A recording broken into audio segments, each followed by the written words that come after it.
সবাইকে আমার তরফ থেকে কৃতজ্ঞতা জানাই। এই করোনা আবহের মধ্যে আপনারা এতটা পথ গেলেন। আমি আশা করবো আগামী দিনে আপনাদের আমার বাংলা টিভি আরো আজকে যেভাবে করোনার আবহের সময় মানুষ যখন অসহায় অবস্থার মধ্যে দিন গুনছে, ঠিক সেই সময় মুখ্যমন্ত্রী মমতা বন্দ্যোপাধ্যায় যেভাবে পথে দাঁড়িয়ে তিনি সেবা করছেন, পথে নেমে যেভাবে মানুষের পাশে দাঁড়াচ্ছেন, ঠিক সেই সময় বিরোধী দলগুলো তারা বিভিন্ন কর্মসূচিকে কটাক্ষ করছেন। তিনি এই পরিস্থিতিকে সামনে রেখে আপনি কি বলবেন? দেখুন, মমতা বন্দ্যোপাধ্যায় কোন রাজনৈতিক দলের মানুষ এটার থেকেও বড় কথা, মমতা বন্দ্যোপাধ্যায়ের কাঁধে বাংলার মানুষের একটা দায়ভার রয়েছে। এবং আপনারা দেখেছেন মমতা বন্দ্যোপাধ্যায় যখন সরকারে ছিলেনও না, তখনও কিন্তু মমতা বন্দ্যোপাধ্যায় মানুষের প্রয়োজনে সর্বদা মানুষের পাশে থেকেছেন, রাস্তাতে থেকেছেন। আমরা সকলেই ভীষণভাবে পরিচিত যে গুজরাটে যখন চূড়ান্ত বাবরি মসজিদ হচ্ছে, আমরা একটা ভীষণ প্যানিক সময়ের মধ্যে দিয়ে কাটিয়েছি। তো তখনও আপনারা জানবেন বা আমাদের আগের জেনারেশনের মানুষের মুখে শোনা যে রাস্তাতে দুজন মানুষ ছিলেন, দুজন মা সেদিন বাংলার মাটিকে রক্ষা করেছিলেন, একজন মাদার টেরেসা আর একজন বাংলার মাননীয় আজকের মুখ্যমন্ত্রী। সেদিন কিন্তু সামান্য একজন দলনেত্রী হিসেবে মানুষের রক্ষা করার জন্য তার দায়বদ্ধতা ছিল। দেখুন, মমতা বন্দ্যোপাধ্যায় সমস্ত সময় লড়াই করে এসেছেন, এটা আমরা জানি। কিন্তু আমি ব্যক্তিগত জায়গা থেকে বিশ্বাস করি মমতা বন্দ্যোপাধ্যায় একমাত্র মানুষ যিনি লড়াইয়ের পাশাপাশি মানুষের স্বার্থের জন্য আপোষেও গেছেন নিজের সাথে। সেই আপোষটা মমতা বন্দ্যোপাধ্যায় নিজের সাথে করোনা আবহকে উপেক্ষা করে যেভাবে প্রত্যেকটা বাজার, প্রত্যেকটা এলাকা উনি ঘুরে দেখেছেন। আমরা দেখেছি ভাঙা ইট হাতে করে নিয়ে রাস্তাতে গন্ডি কেটে দিয়ে মানুষকে বুঝিয়ে বলবার চেষ্টা করেছেন যে করোনার সাথে লড়তে হবে, করোনাকে ভয় পেলে চলবে না।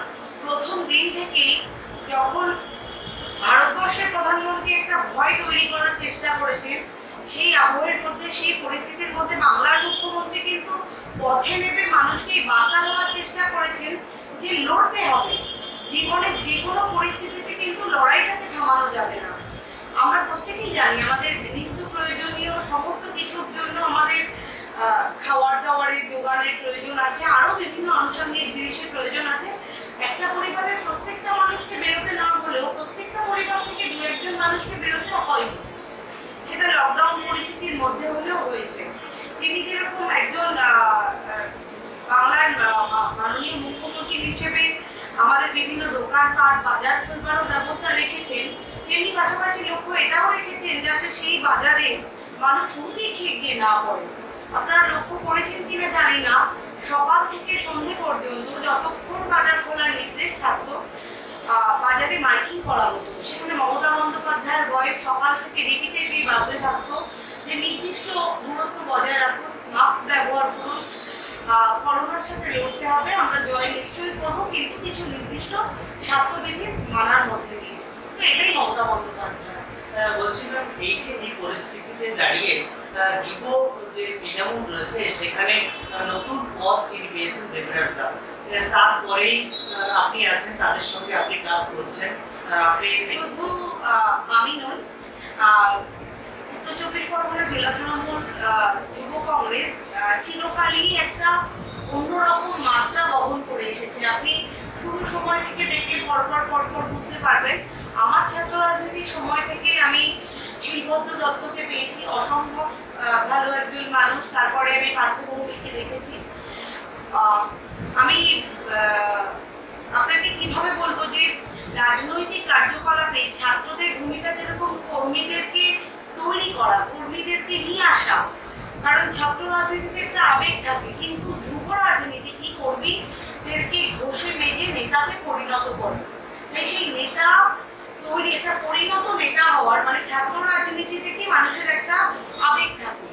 আবেগটা কিরকম থাকে, আমি পরিস্থিতি সাপেক্ষে সিদ্ধান্ত নিই, কিন্তু আমাদেরকে এই যে যুব রাজনীতি আমাদেরকে শেখায় যে কিভাবে রাজনীতিকে সঠিক জায়গায় রেখে মানুষকে সুন্দরভাবে পরিষেবা দেওয়া যায়। তো এটা পার্থভৌমিকের হাত ধরে অনেকেই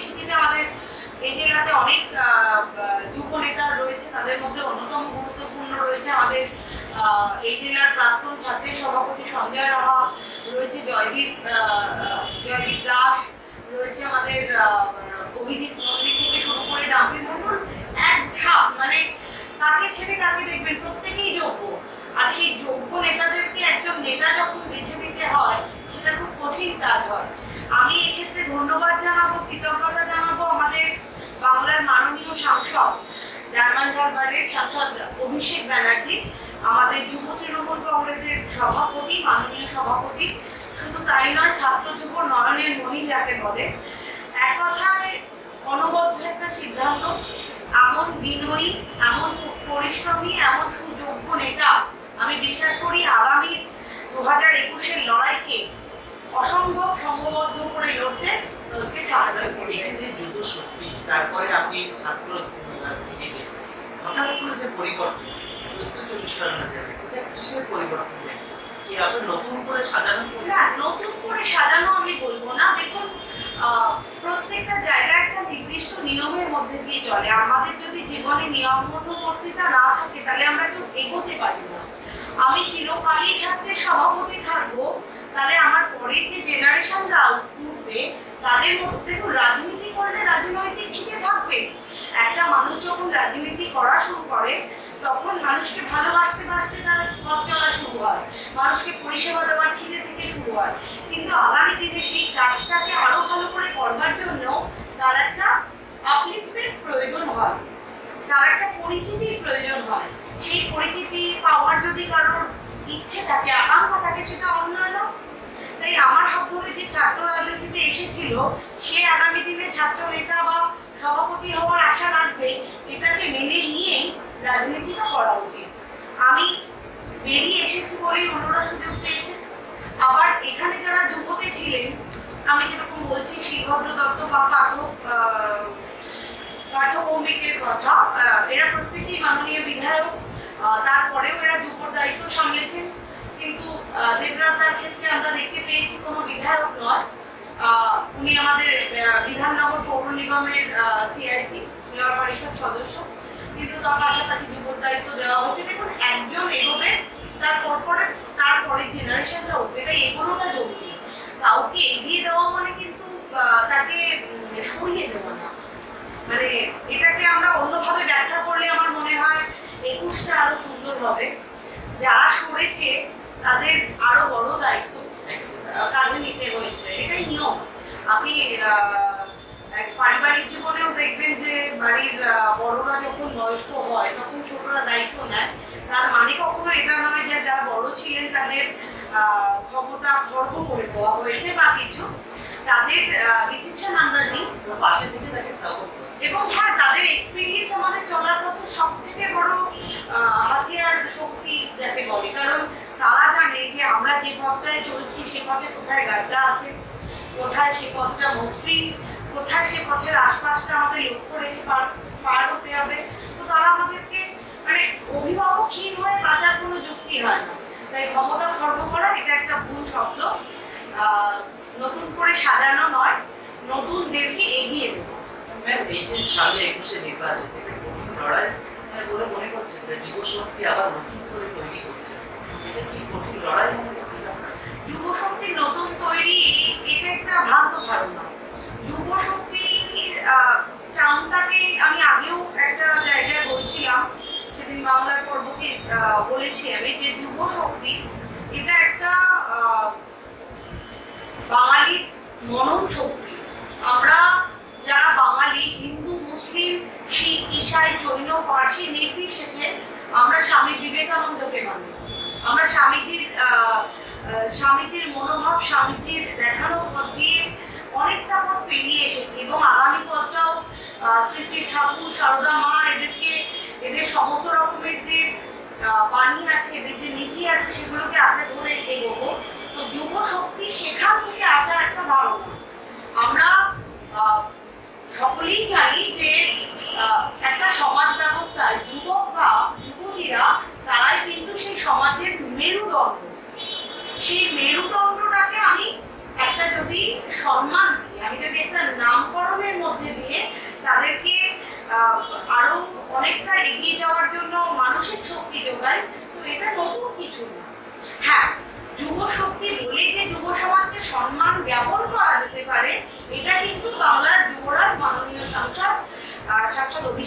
ব্যানার্জি ভেবেছেন এবং তার সেই চিন্তা ভাবনাকে আমরা আগামী দিনে প্রত্যেকটা বাড়ির দরজায় পৌঁছতে ভীষণভাবে উদ্যোগী। আমরা চাই বাংলার প্রত্যেক ঘর থেকে একটা করে যুব শক্তি উঠে আসুক। সেই যুব শক্তির কাজ কি হবে? তারা পড়াশুনো করবে, তারা নিজের মতন করে বাঁচবে।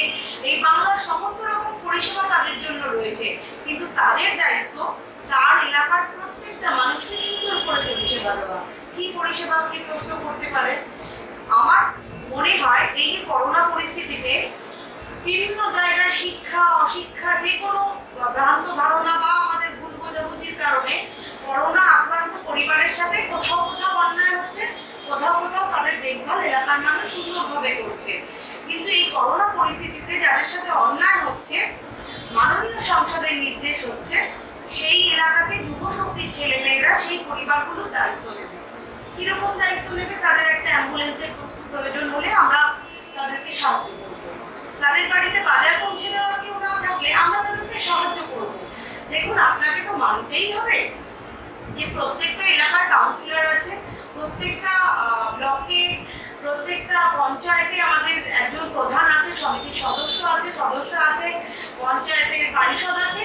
প্রত্যেক জায়গাতে কিন্তু আমাদের একজন করে যারা সরকারি কাজকর্মগুলো করে সেই দায়িত্বে রয়েছে এবং প্রত্যেকেই সরকারি কাজে ব্যস্ত থাকার আমাদের এলাকার দেখভাল আরো ভালো করবার জন্য এই যুবশক্তিকে আগামী দিনে কাজে লাগাবার একটা সিদ্ধান্ত হয়েছে। আমি বিশ্বাস করি এই সিদ্ধান্ত 2021-এ বাংলার কোনায় কোনায় জোড়া ফুল ফোটাতে সাহায্য করবে। এই যে মুখ্যমন্ত্রী মমতা বন্দ্যোপাধ্যায় যখন কাজ করছেন, আপনারা বলছেন যে 2021 নির্বাচনে আমরা আবার ক্ষমতায় আসবো, ঠিক সেই সময় মহিলা নেত্রী বিজেপি তিনি আবার মুখ্যমন্ত্রীকে বলছেন যে তুলসী তলায় আসতে শেষ হয়ে গেছে।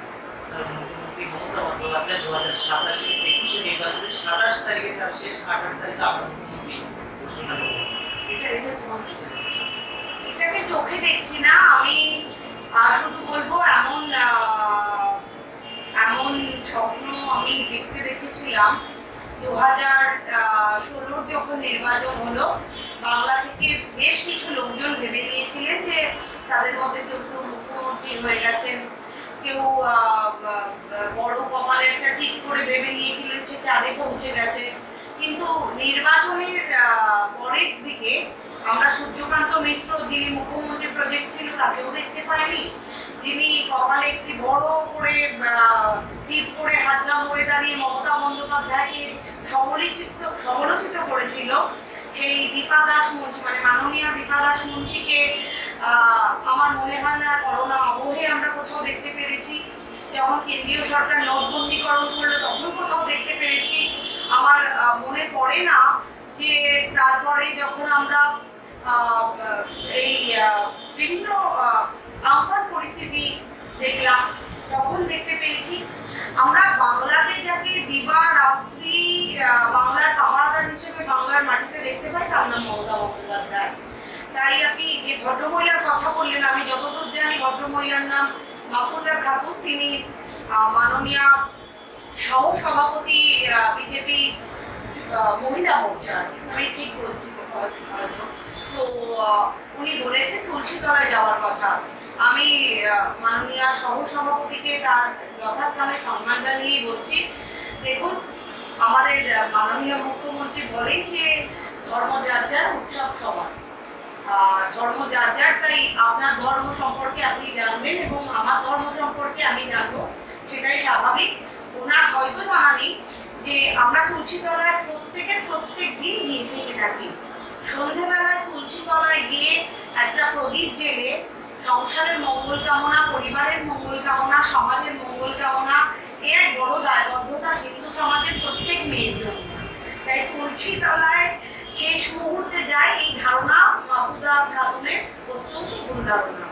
তুলসী হচ্ছে পবিত্রতম একটা গাছ আমাদের, কারণ কি হিন্দু ধর্মের সাথে না অনেক ভেষজ ব্যাপারেরও একটা মেলবন্ধন আছে।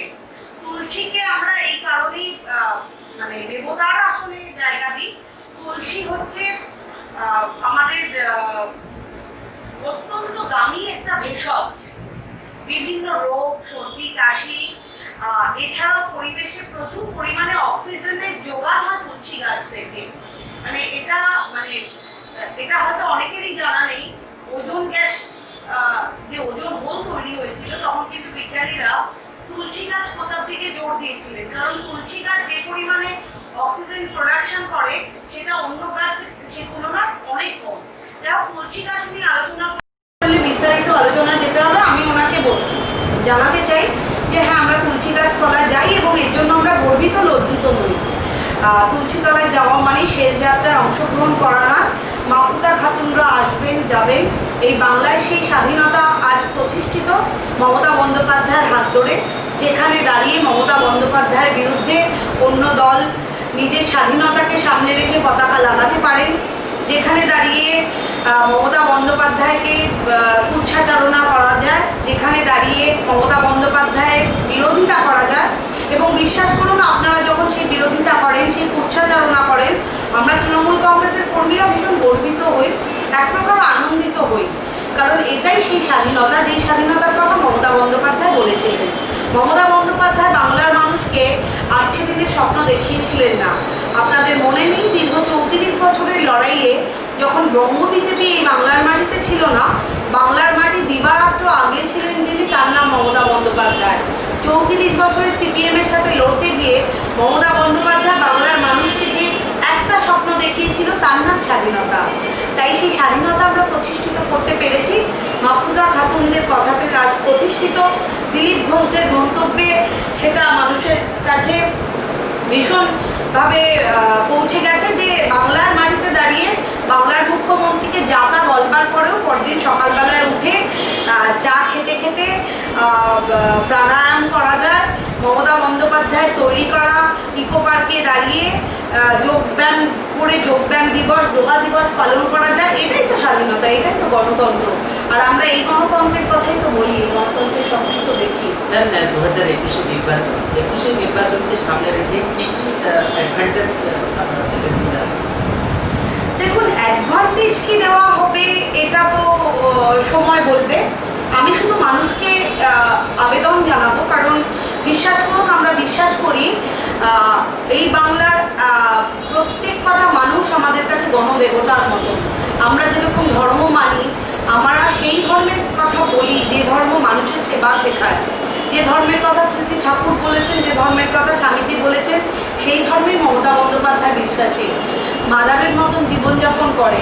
হ্যাঁ, হয়তো মাদারের মতন করে সন্ন্যাসিনী নন, কিন্তু আমি বিশ্বাস করি রাজনৈতিক সন্ন্যাসী বলতে যা বোঝায় তা মমতা বন্দ্যোপাধ্যায়।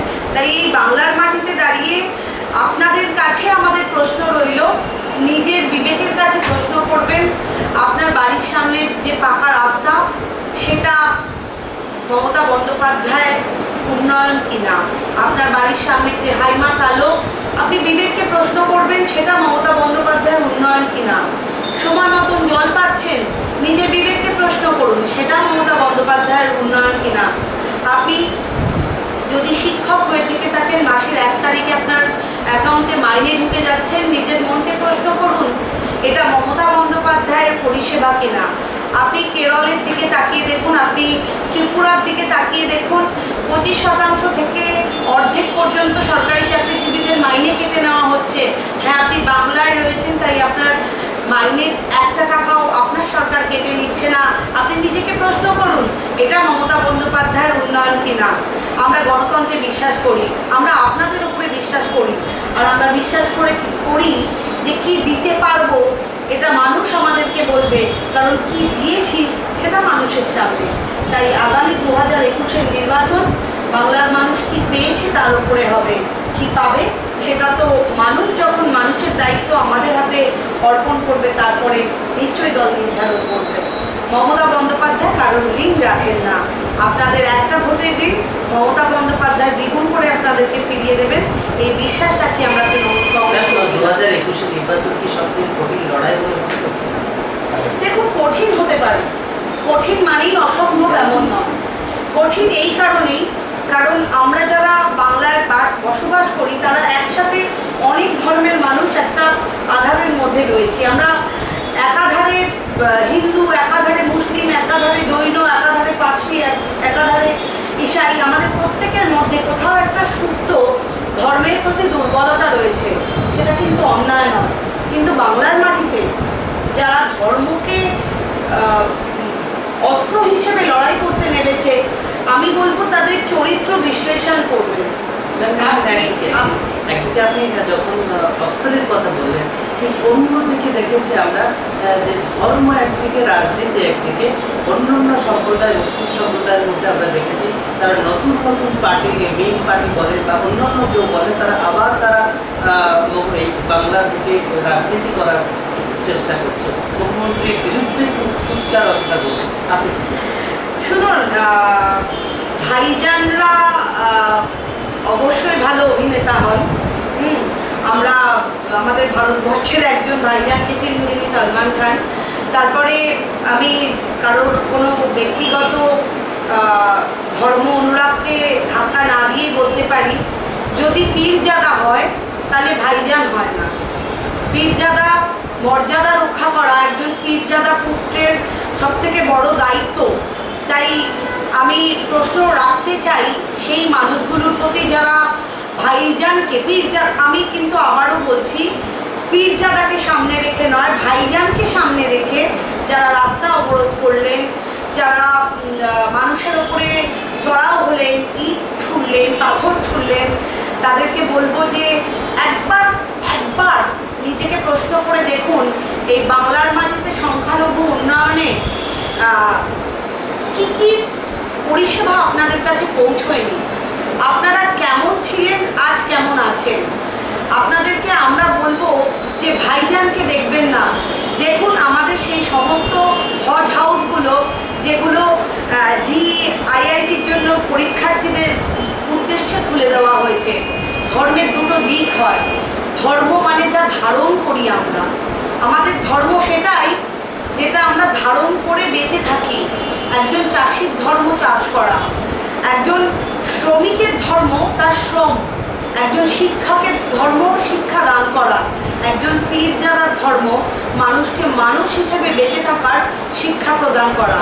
যারা নিজেদের ধর্ম চ্যুত হয় তারা অন্যকে ধর্মের শিক্ষা দেবে, এই কথায় আমার এই বাংলা শিক্ষিত সমাজ বিশ্বাস করে না।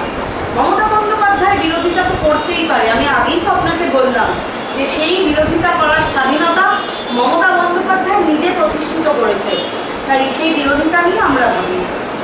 ম্যাম, একদম লাস্ট কোশ্চেনে আমরা এসেছি, বহু সময় আমরা নিয়ে নিলাম ম্যামকে। লাস্ট কোশ্চেন ম্যাম, এই যে গোষ্ঠীদ্বন্দ্ব একটা দেখেছি ম্যাম, আপনি যোগ্য দায়িত্বে রয়েছেন, উত্তর 24 পরগনা হাসনাবাদে আমরা দেখেছি পুলিশ সহ বিভিন্ন জায়গায় যে এক এক দিন যাচ্ছে গোষ্ঠীদ্বন্দ্ব চক্রান্ত বাড়ছে, কি এটা মনে করেন? দেখুন, গোষ্ঠীদ্বন্দ্ব সম্পর্কে একটা ভীষণ পরিষ্কার কথা আমি আপনাকে খোলাখুলি বলতে চাই, মানে এটা অকপটই বলা যায় যে বাংলার যারা দায়িত্বে রয়েছেন তারা কখনো বাংলার ক্ষতি করবে বা এই সরকারের ক্ষতি করবে এমন ধারণা যারা পোষণ করে তারা মূলত মূর্খের সঙ্গেই বাস করছেন।